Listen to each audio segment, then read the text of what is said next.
All right, I'm going to read to you from the book of Jesus. Scroll here. There was a man in the land of Uz whose name was Job, and that man was perfect and upright. He stood with moral standards, and one that feared God and eschewed evil.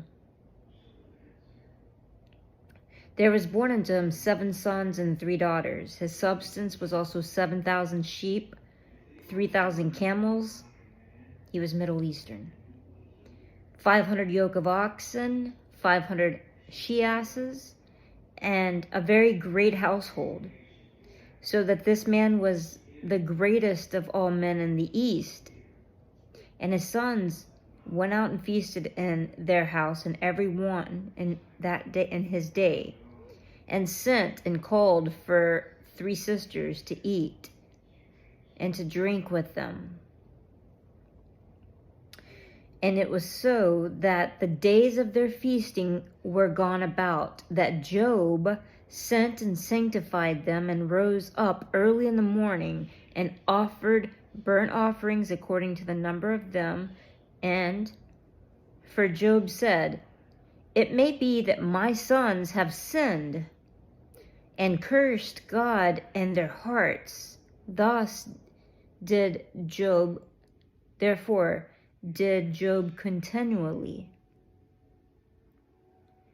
Now there was a day when the sons of God came to present themselves before the Lord, and Satan came along with them. He was among them. So you have the sons of God, and you have Satan with them. And the Lord said unto Satan, "Where do you come from?" Then Satan answered the Lord and said, "From going to and fro in the earth, and walking up and down in it." And the Lord said unto Satan, "Have you considered my servant Job, that there is none like him in the earth, and a perfect and upright man, one that fears God and eschews evil?" Then Satan answered the Lord and said, "Does Job fear God for nothing? Has not thou made a hedge about him and about his house?" So about Job, a hedge, a golden hedge protection, and his house, and all that he has on every side, that is blessed the work of his hands, and his substance, faith, hope, substance is increased, and the land. But put forth your hand, take away your hand, and touch all that he has, and he will curse you. Satan saying, Job will curse you to your face if you put away your hand, take down the hedge that protects him. And the Lord said unto Satan, "Behold, all that he has is in your power. Only upon himself put not forth your hand." So Satan went forth. All that he has. You want to take everything that he has? Take it. But you can't harm Job. Okay, so that's chapter 1, basically. And verse 16, while he was yet speaking, there also came another and said, "Fire of God is fallen from heaven, and has burned up the sheep and the servants, and consumed them." You know, like those North Texas, the cattle, the fire. What else is on here? Camels, and carried them away, and slayed the servant with the edge of the sword. And I'm the only one to escape to tell you these things. While he was yet speaking, there came another and said, remember those North Texas fire, 1.3 million acres with the cattle? North Texas? If you know who I am, you know I'm in Texas. Fire came, burned up all the cattle, the land, the camels.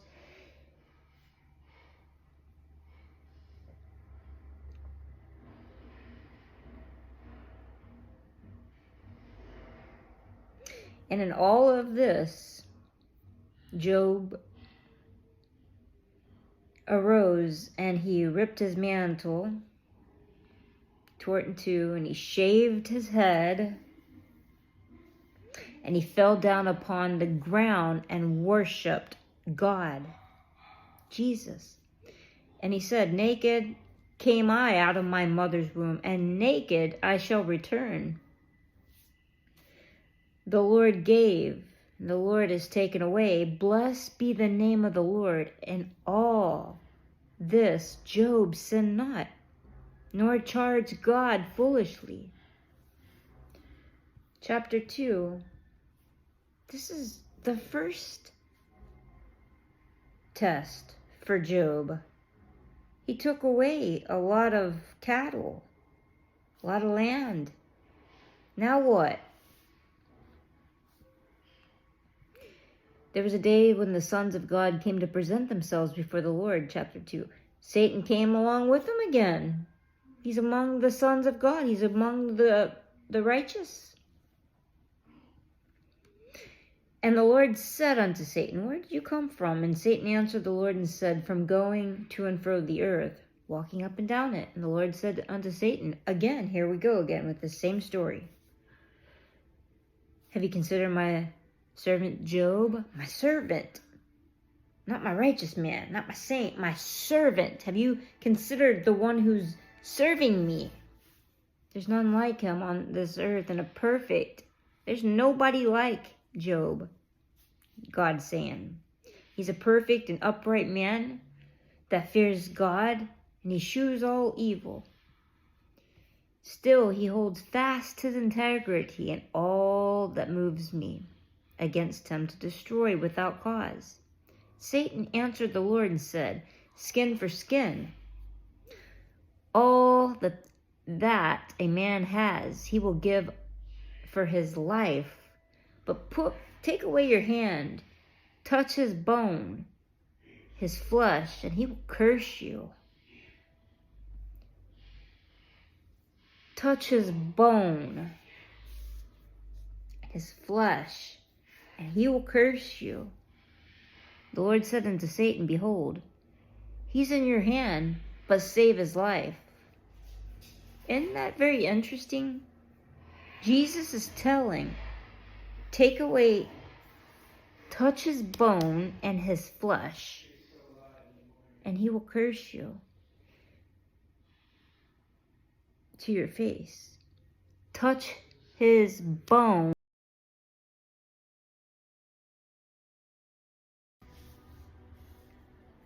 Okay, so touch his bone and his flesh, and he will curse you to your face. The Lord said unto Satan, behold, he's in your hand, but save his life.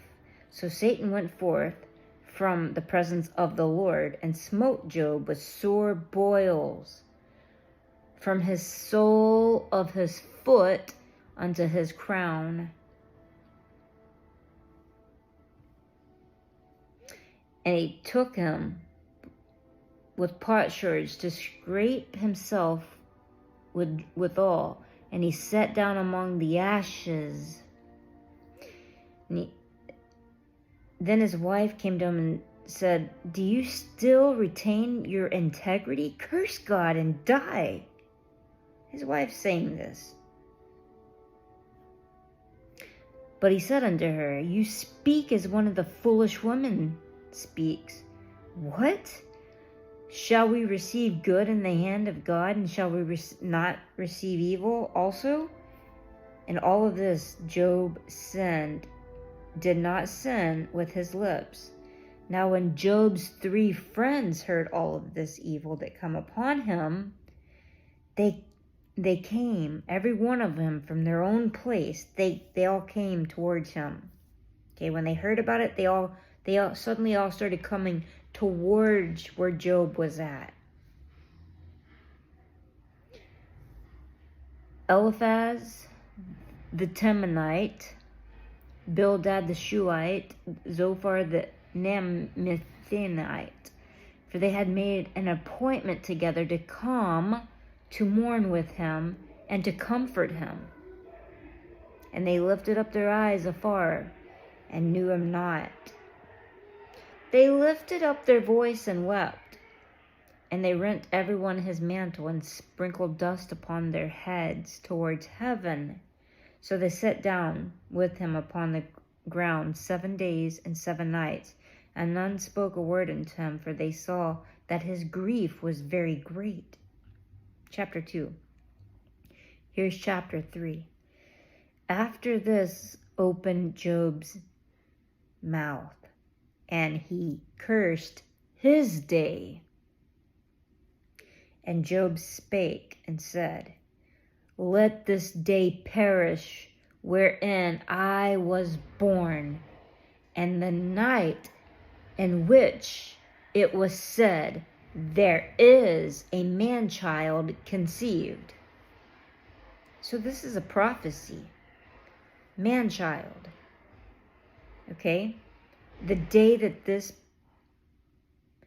let the day perish wherein I was born, and the night in which it was said, this was a spoken, there is a man-child conceive. Do you see that?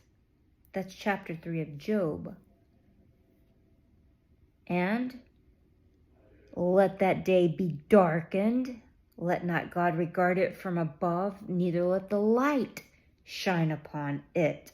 Let darkness and shadow of death stain it. Let a cloud dwell upon it. Let the blackness of the day terrify it. Have y'all ever seen those dark clouds lately? Those chemical clouds? As for the night, let dark seize upon it, and let it not join into the day of the year. Let it not come into the number of the months. Let no joyful voice come therein. There's more to this. Let the stars in the twilight thereof be dark. Let it look for light, but none have any. Neither let it see the dawning of the day, because it shut up not the doors of my mother's womb, nor hid sorrow from my eyes. Why died I not from the womb? Why didn't I die from the womb? Why did I not give up the ghost when I came out of the belly? Sounds to me like Jesus here. This is a spoken. I was born in the night which it was said, There is a man-child conceived. This is Job speaking in prophecy. He cursed his day. Job cursed his day. But look here. Revelation 12.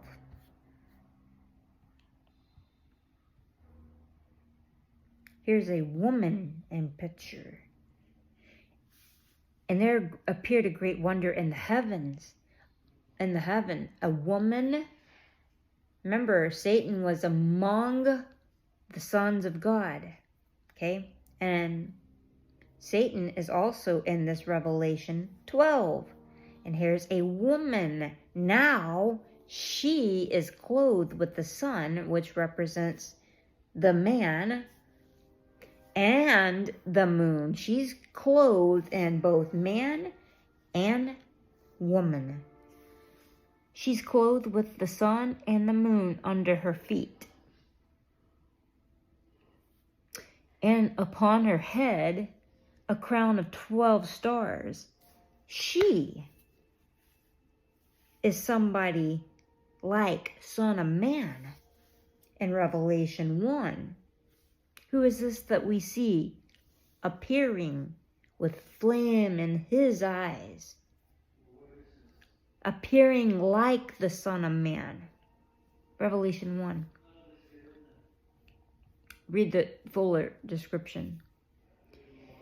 And she, being with child, cried and travailed in birth and pain to be delivered. She needed to be delivered. She's got a child to push out. She, being with child, travailing in birth and pain to be delivered. And there appeared another wonder in heaven, and behold, a great red dragon, Satan, having 7 heads and 10 horns and 7 crowns upon his head.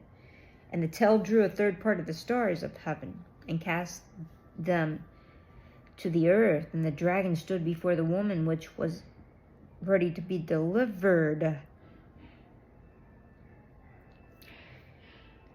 for to devour her child as soon as it was born.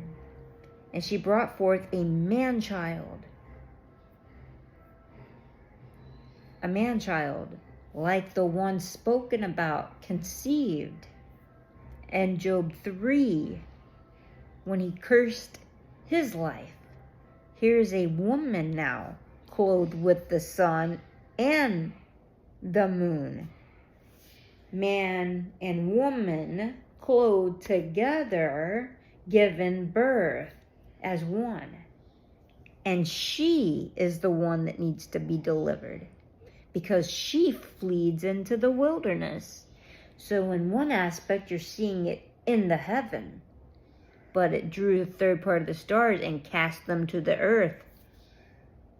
Remember in Job 1 and 2, take forth your hand,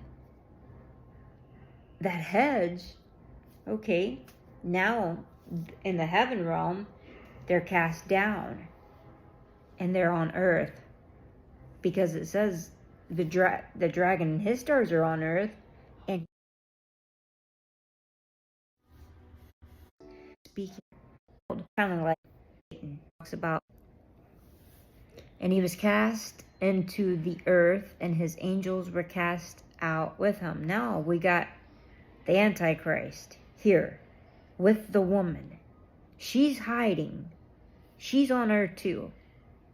Her child is pretty much caught up to heaven. Basically, nobody saw the child. She was trying to give birth. She was trying to speak about a revelation. You see, Job was a physical man, that he cursed a physical birth that was spoken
of and prophecy have with the woman.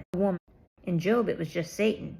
But this is the devil and Satan, which deceived the whole world. Revelation 12:11 talks about deceiving the whole world. And he was cast into the earth, and his angels were cast out with him. Now we got the Antichrist here with the woman. She's hiding. She's on earth too. Her child is pretty much caught up to heaven. Basically, nobody saw the child. She was trying to give birth. She was trying to speak about a revelation.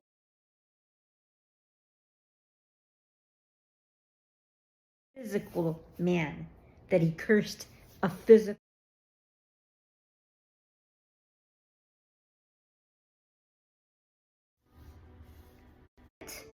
to push out his butt. What do you think?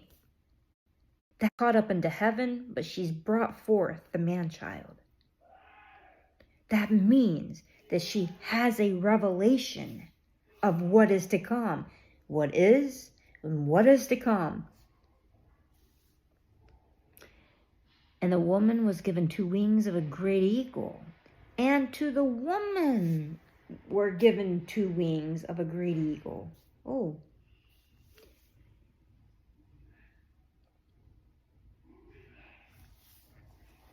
That she might fly into the wilderness and into her place where she is nourished for a time and time and time and from the face of the serpent. So, what do you think? 3.5 years, she's nourished